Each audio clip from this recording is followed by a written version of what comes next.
মুসলমানদের সঙ্গে আবারও নতুন করে একটা বিশাল বড় ধোঁকার ষড়যন্ত্র তৈরি। মুসলিম ভাইদের কাছে খবরদার, এবছরে আপনারা গরু কোরবানি দেবেন না। সরকার হয়তো দু একদিনের ভিতরে আইন করবে যে কোরবানি দেওয়া যাবে এবছরে, আপনারা ওই ধোঁকায় পা দিয়ে গরু কিনবেন না।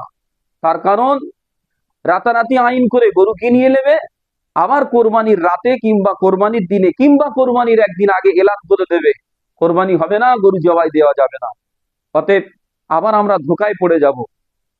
গরুর গোশত খাই, এ বিষয় নিয়ে আমার বিজেপি ভাইদের মাথা ব্যথা। কারণ তারা বলে গরু আমাদের মাতা, গরু আমাদের মা।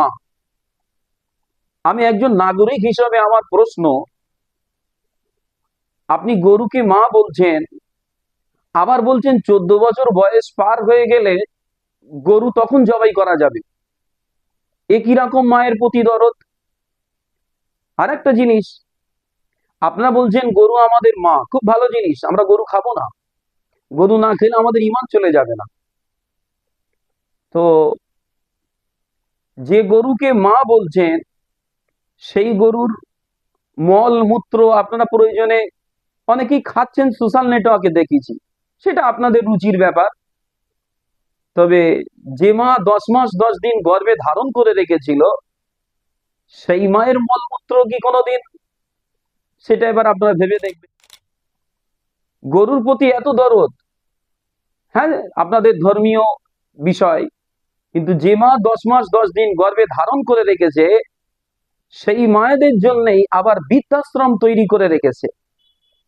একটু খবর নিয়ে দেখলে বোঝা যাবে বৃদ্ধাশ্রমে কাদের ঘরের মায়েরা বেশি আছে।